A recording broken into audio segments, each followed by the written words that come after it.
Ladies and gentlemen, and little listeners too, snuggle down and close your eyes. Tonight, we're traveling back in time to visit a very grand Moshi theatre, which, as well as being the place where the legendary kitty cat singer Lady Meowford once performed, was also home to a very mysterious Moshling called Gaston.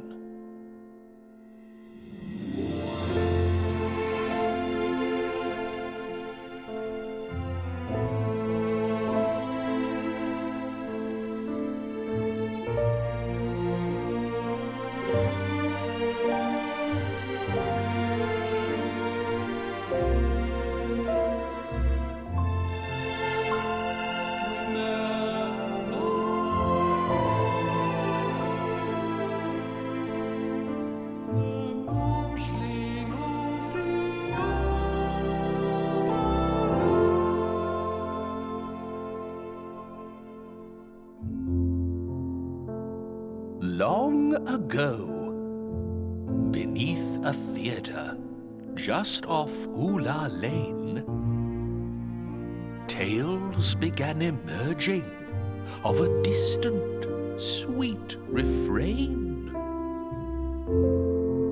Stagehands kept reporting they could hear delightful singing. But let's rewind this story and start at the beginning. The theatre was an opera house, very old and grand. And tickets for performances were always in demand. Famous Moshlings visited, and some played on the stage. For when it came to musicals, this was a golden age. One of the most legendary singers to appear was the chanteuse Lady Meowford, a star, especially here. Moshlings came from miles around to hear her voice so soothing.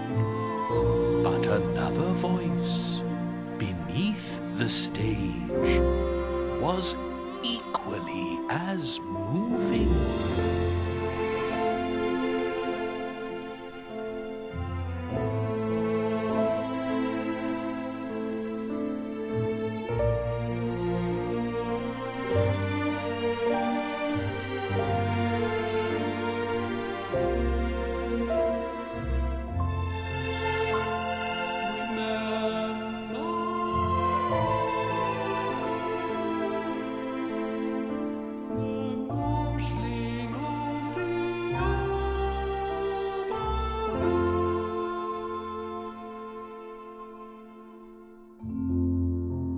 The voice accompanying Meowford was gentle and serene. And at first, when Moshlings heard it, they thought it was a dream. Perhaps it's just an echo, many theatre-goers pondered. But Meowford didn't think so. So beneath the stage she wandered. One evening she just had to know from where this singing came. for she remained a curious cat, despite her wealth and fame. She waited till the place had emptied, then began to sing, and heard a distant harmony resound beneath the wings. She took a candelabra from a prop chest by the curtain, then tiptoed down a hidden staircase, nervous and uncertain. Lady Meowford knew that there were storerooms underground, but nothing could prepare her for what she actually found.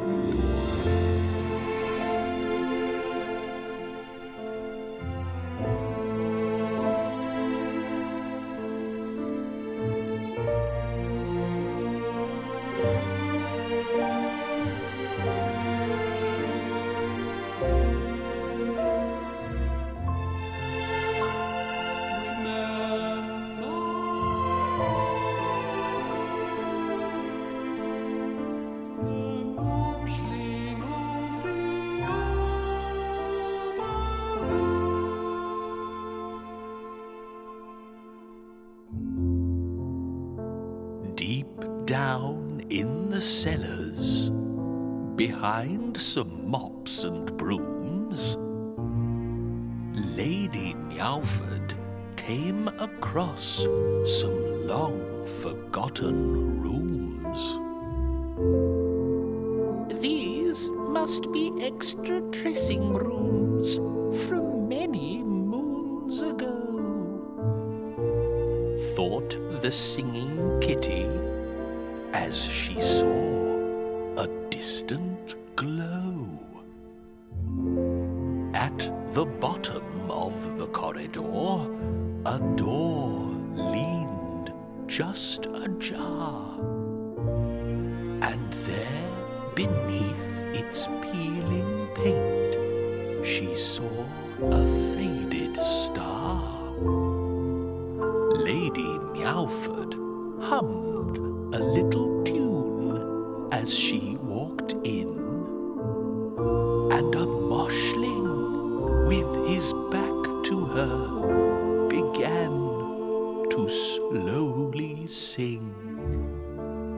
"Ahem," said Lady Meowford by way of introduction.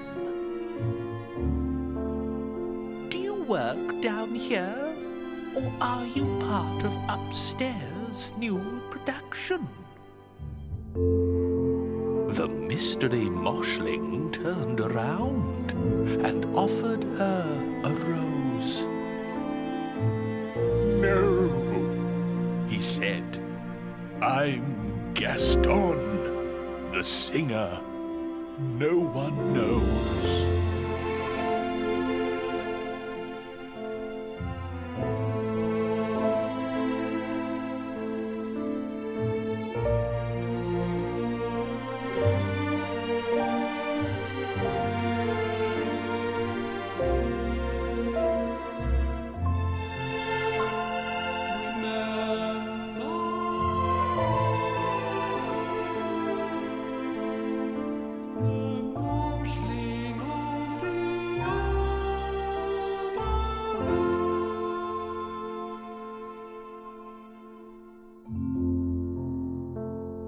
Lady Meowford sat with Gaston as he told his story of operatic stardom and his former days of glory. "See, once I was a star like you, but all stars finally fade.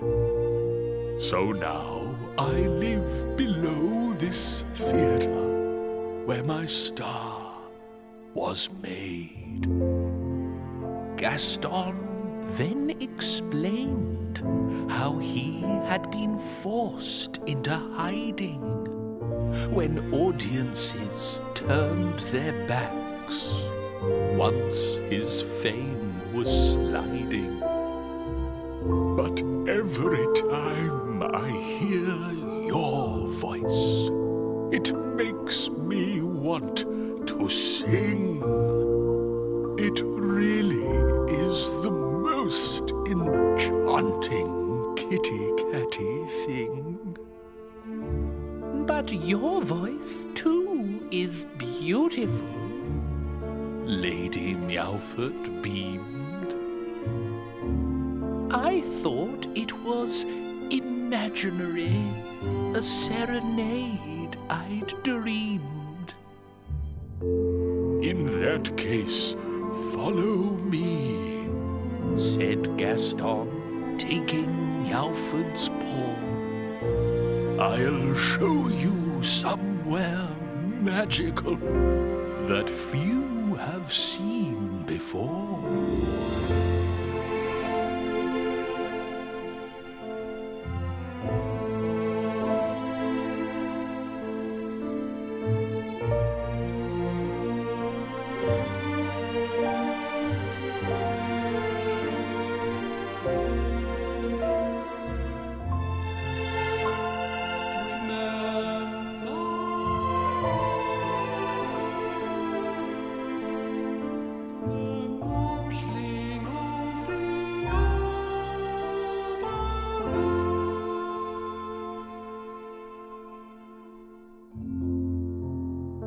Down through torchlit passages, Gaston led the way. Past faded posters of his shows, unloved and in decay. Lady Meowford thought she might be dreaming, not awake. Especially when they reached a shimmering subterranean lake. I come down here to sing, said Gaston, so I won't forget the feeling I once cherished when singing a duet. This lake gives off an echo, and this cavern that's before us makes it sound as if I'm part of one big dreamy chorus. Lady Meowford gazed around as Gaston sang a note so beautiful it summoned forth a little rowing boat. He gazed into her eyes and said, You're truly a delight. Then drifted off to sing a song, his music of the night.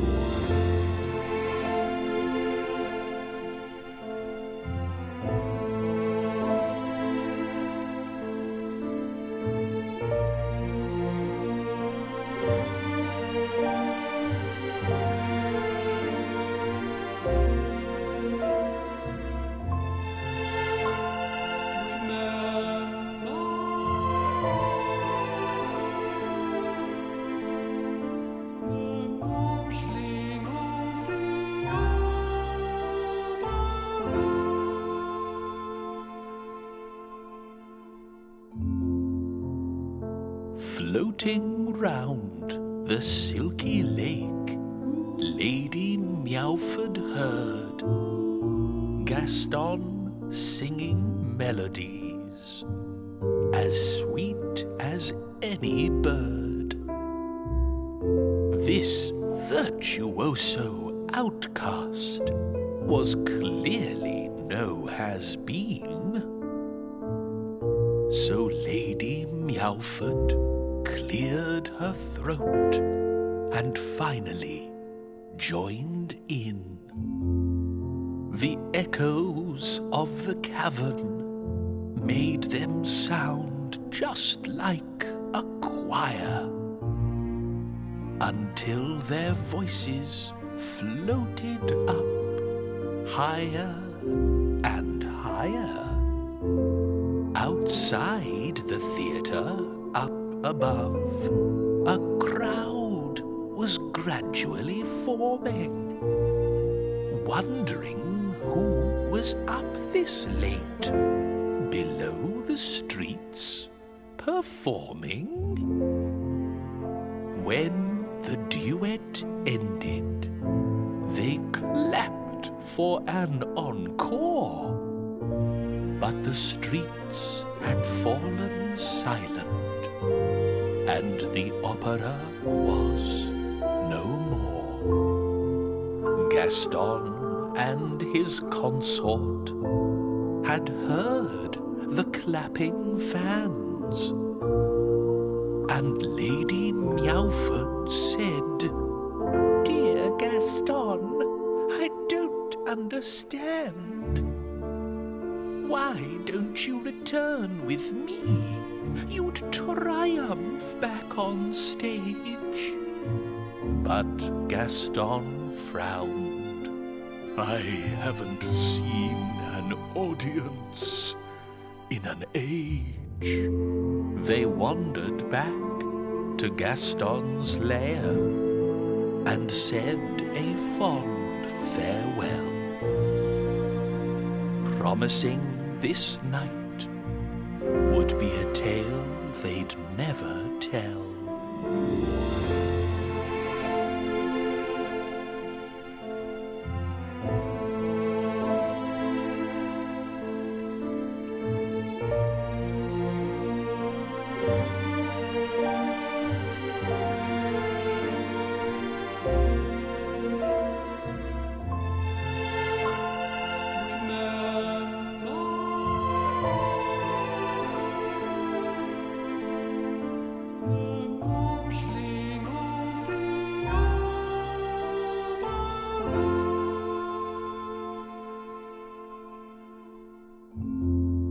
The next night, Lady Meowford sang alone, without her friend, hoping she might hear his voice before the opera's end.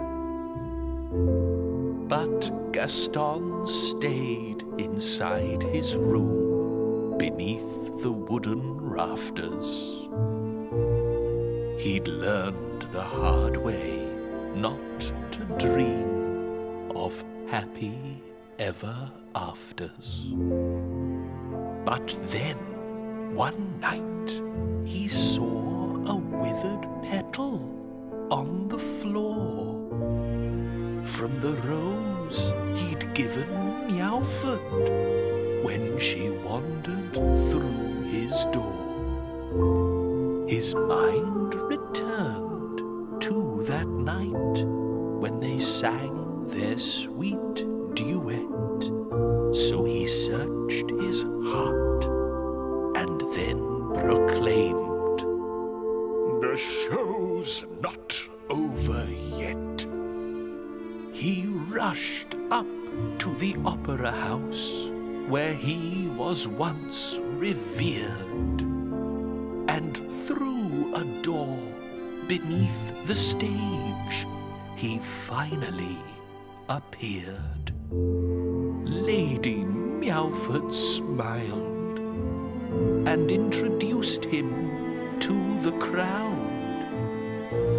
And when they started singing, Gaston felt so very proud.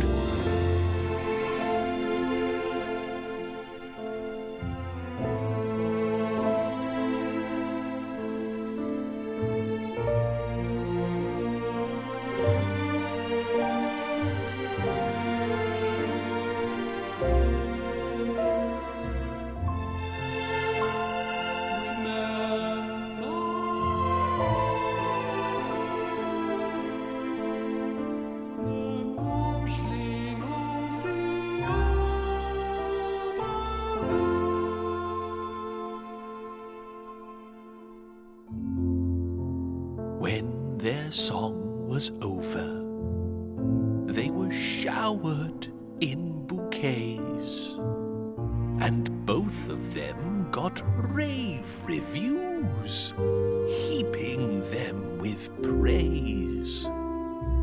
Eventually, Gaston disappeared. See, fame was not his thing.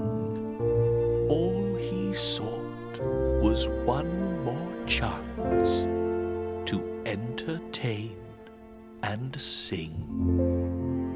Lady Meowford never told a soul where Gaston went, but wrote about him in her diary, giving her consent, that one day I could read the tale to all my sleepy friends, though that, dear listeners, not exactly where our story ends. See if you go to Oolah Lane, the theatre's now long gone, but sometimes when the stars align, you'll hear a wondrous song, a faint duet from yesteryear, beneath the pale moonlight, that's said to be a remnant of the music of the night. Farewell and good night.